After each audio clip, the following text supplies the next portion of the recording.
पूजा। हमारा चैनल है quick mathematics learning by पूजा। आज मैं आपके लिए क्लास 10th की एनसीईआरटी मैथमेटिक्स की बुक में से चैप्टर नंबर 15 की 15.1 एक्सरसाइज लेके आई हूँ। तो चलिए स्टूडेंट करते हैं स्टार्ट। तो चलिए स्टूडेंट देख लेते हैं फर्स्ट क्वेश्चन। फर्स्ट क्वेश्चन में हमें करना है कंप्लीट द फ्लोइंग स्टेटमेंट। इन स्टेटमेंट को कंप्लीट करना है, यानी कि हमें फिलिंग द ब्लैंक्स को फिल करना है। फर्स्ट ऑप्शन है probability of an event E. कोई भी एक इवेंट ई है और probability of an event not E. E और नॉट ई की प्रोबेबिलिटी बतानी है। पहले ही हमें पता है कि किसी भी इवेंट की होने और ना होने की प्रोबेबिलिटी जो होती है वो 1 होती है। तो यहाँ पे ये होने की प्रोबेबिलिटी होगी और ये ना होने की, तो दोनों मिला के हमारी कितनी होगी 1। सेकंड देख लेते हैं। सेकंड में है the probability of an event that can not happen. एक ऐसा इवेंट जो कभी हो ही नहीं सकता, उसकी प्रोबेबिलिटी कितनी होगी 0, क्योंकि वो हो ही नहीं सकता। Such an event is called. उस इवेंट को हम क्या कहते हैं? Impossible event. Impossible event. Next है the probability of an event that is certain to happen. कोई ऐसा इवेंट जिसका होना निश्चित है, पक्का है, सर्टेन है, उसकी प्रोबेबिलिटी क्या होगी 1, क्योंकि उसका पक्का है कि वो काम होगा ही होगा। Such an event is called sure और पॉसिबल इवेंट। की श्योरिटी है उस इवेंट की, पॉसिबल इवेंट। नेक्स्ट है the sum of the probability of an all the extremely event of an experiment. किसी भी एक एक्सपेरिमेंट करने पे जितने भी पॉसिबल इवेंट आते हैं उन सब का सम कितना होगा 1। किसी भी एक इवेंट के जितने भी पॉसिबल केस होते हैं उन सब का जो प्रोबेबिलिटी होती है, उन सब का जो एडिशन होता है वो कितना आता है 1। The probability of an event is greater than और इक्वल टू। कोई भी जो इवेंट होता है या कोई भी एक प्रोबेबिलिटी होती है वो हमेशा 0 से 1 के बीच में होती है। 0 से 1 के बीच में, तो यहाँ पे दिया हुआ है the probability of an event is greater than और इक्वल टू। किससे ग्रेटर? 0 से ग्रेटर और 0 के इक्वल, एंड लेस देन और इक्वल टू, यानी कि 1 से लेस देन और 1 के इक्वल होगी। तो कोई भी प्रोबेबिलिटी 0 से बड़ी या उसके इक्वल या फिर 1 से छोटी और इसके इक्वल होगी। तो इस तरीके से आपका क्वेश्चन हो जाता है। तो चलिए स्टूडेंट देख लेते हैं नेक्स्ट क्वेश्चन। तो चलिए स्टूडेंट देख लेते हैं सेकंड क्वेश्चन। सेकंड क्वेश्चन में बोला गया है which of the flowing experiment have equally like outcomes. कि किन एक्सपेरिमेंट के इक्वल जो आउटकम है वो आ सकते हैं।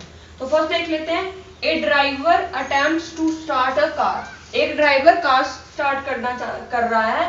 द कार स्टार्ट्स और does not start. Car start होगी या नहीं होगी ये उसके डिपेंड करता है उसके फैक्टर्स के ऊपर।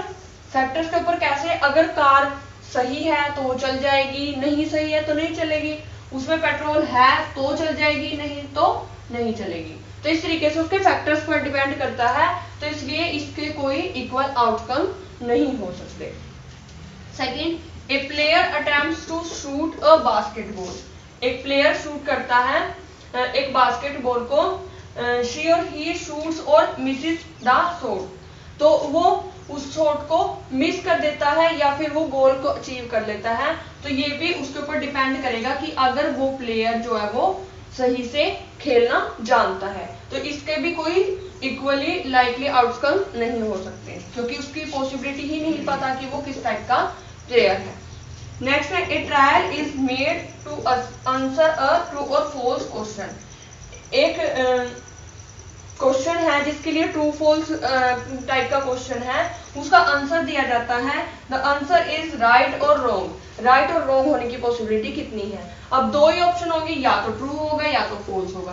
तो यानी कि या तो क्वेश्चन सही होगा या तो क्वेश्चन गलत होगा। तो इसके दो ही केस है, तो दोनों क्या हो गए? Equally like. तो ये हो गया हमारा इक्वल आउटकम। उसके बाद a baby boy is born, sorry a baby is born. एक बच्चा जन्म लेता है। इट इज अ बॉय और अ गर्ल।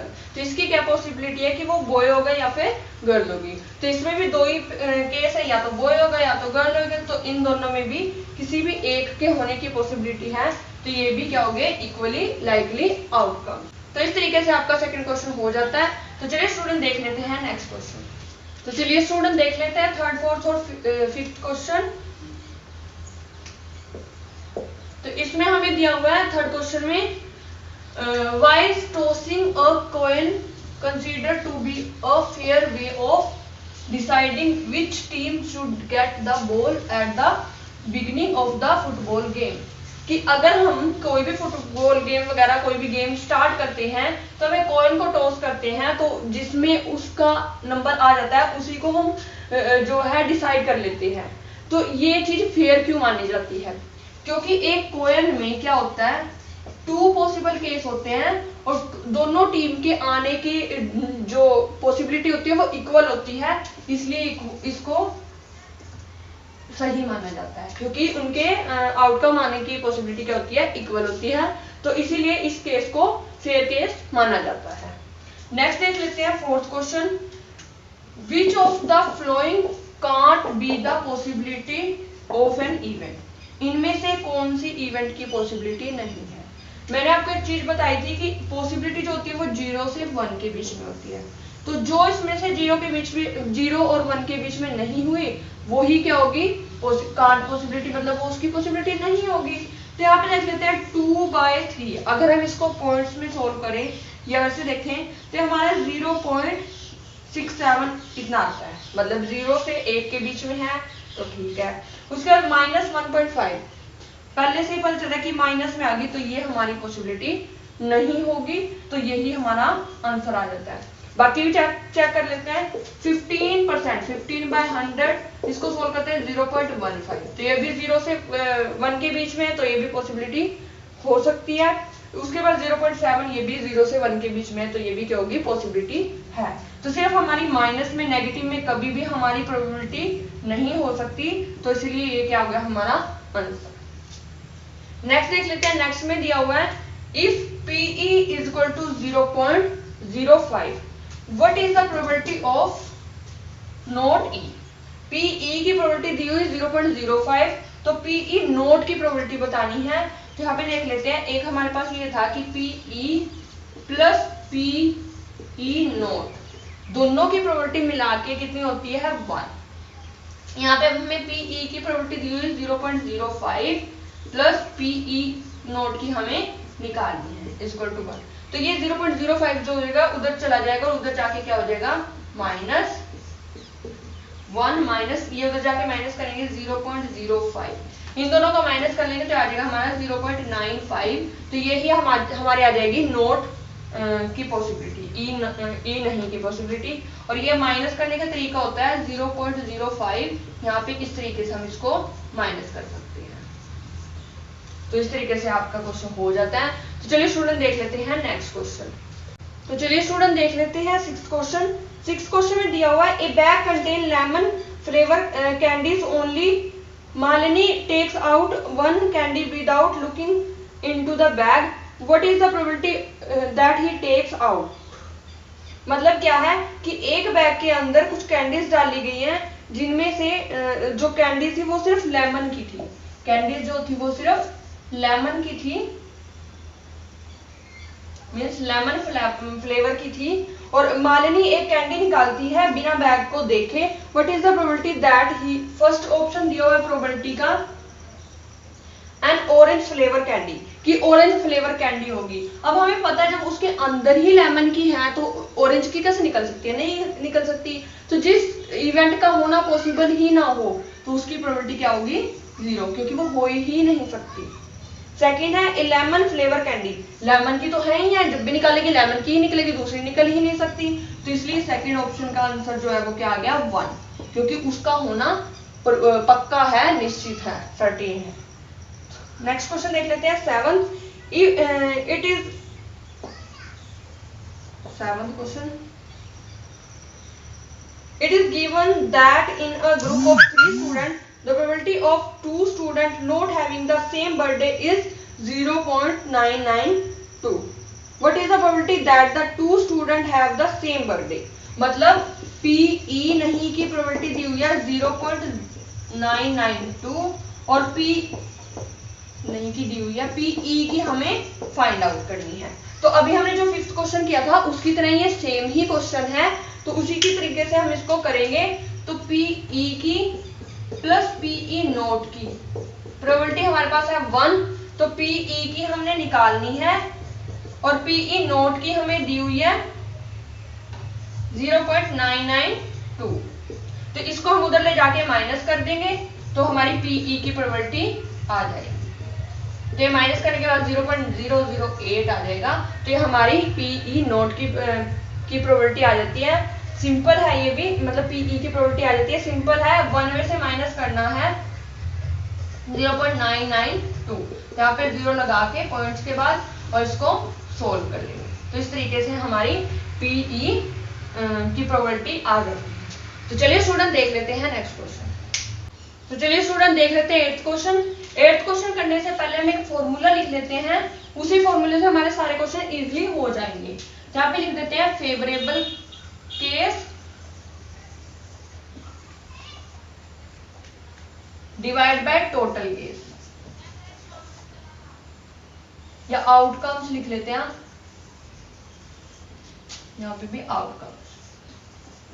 ये फॉर्मूला हमें याद रखना है, बाकी की पूरी एक्सरसाइज इसी फॉर्मूले के ऊपर डिपेंड है। तो इसमें देखिए फेवरेबल आउटकम्स में क्या होगा कि जो उसने पूछा है वो होंगे और टोटल उसके अंदर कितने केस बन सकते हैं टोटल यहाँ पे आएंगे, दोनों को डिवाइड कर देना है तो हमारे क्वेश्चन इजिली निकलते चले जाएंगे। तो हम पहले 8th क्वेश्चन देख लेते हैं। ए bag contain 3 red ball and 5 black ball. एक बैग में रेड बॉल है 3 और ब्लैक बॉल है 5। उसके बाद आगे दिया हुआ है a ball is drawn at a random of the bag. ये टोटल हमारी कितनी होगी है 8 बॉल्स। तो मतलब टोटल आउटकम हमारे कितने आ चुके हैं 8। उसके बाद आगे से पूछा है what is the probability that the ball drawn is. First option में पूछा है रेड बॉल और रेड बॉल हमारी कितनी थी 3, मतलब 3। फर्स्ट क्वेश्चन का आंसर आ गया। सेकंड में उसने पूछा है नोट रेड। नोट रेड मतलब ये, क्योंकि ये रेड नहीं है तो नोट रेड लेनी है, ये तो ले नहीं सकते, तो नोट रेड मींस ब्लैक। तो ब्लैक हमारी 5 है, डिवाइड में हमें टोटल ही लेना है तो वो हमारा आ गया 8। तो इस तरीके से आपका क्वेश्चन हो जाता है। तो चलिए स्टूडेंट देख लेते हैं नेक्स्ट क्वेश्चन। तो चलिए स्टूडेंट देख लेते हैं 9th क्वेश्चन। 9th क्वेश्चन में दिया हुआ है a box contain 5 red marbles and 8 white marbles.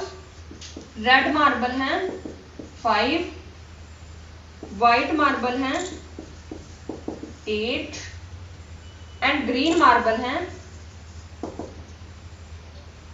4। Means total marble हमारे पास हो जाते हैं 70। आगे उसने बोला 1 marble is taken out of the box at the random. एक मार्बल निकाला जाता है। What is the probability that the marble taken out will be. First option में बोला है रेड, सेकेंड ऑप्शन में बोला है व्हाइट, थर्ड ऑप्शन में बोला है नॉट ग्रीन। तो इस तरीके से हम तीनों क्वेश्चन निकालेंगे। रेड मार्बल, रेड हमारे पास कितने हैं 5, तो यहाँ पे क्या आ जाएगा favourable case 5, favourable outcome 5 divide by total हमारे कितने थे 17। तो ये हमारा रेड के लिए आंसर आ जाता है। उसके बाद उसने व्हाइट पूछा, तो व्हाइट हमारे कितने थे 8 और टोटल हमारे कितने थे 17। तो ये हमारा व्हाइट के लिए आंसर आ जाता है। Not green means not green, मतलब ये दोनों तो होंगे, तो ये दोनों मिला के कितने हो जाते हैं 13 और डिवाइड बाय टोटल हमारे पास कितने हैं 17। तो ये हमारा नॉट ग्रीन के लिए आंसर आ जाता है। तो इस तरीके से आपका क्वेश्चन हो जाता है। तो चलिए स्टूडेंट देख लेते हैं नेक्स्ट क्वेश्चन। तो चलिए स्टूडेंट देख लेते हैं 10th क्वेश्चन। 10th क्वेश्चन में दिया हुआ है ए पिगी बैंक कंटेन 150 पैसे कॉइन। मतलब क्या है 100 कॉइन, यहाँ पे कॉइन लिख लेते हैं और यहाँ पे रुपीज या पैसे लिख लेते हैं। 100 कॉइन जो है वो 50 पैसे के हैं। उसके बाद 50 कॉइन जो है वो 1 रुपीज के हैं। 20 कॉइन जो है वो 2 रुपीज के हैं और 10 कॉइन जो है वो 5 रुपीज के हैं। If it is equally likely that one of the coin will fall out when the bank is turned upside down. What is the probability that the coin, first option में पूछा है, will be a 50 पैसे coin, 50 पैसे coin. Second option में पूछा है will not be 5 rupees coin, not 5 rupees coin.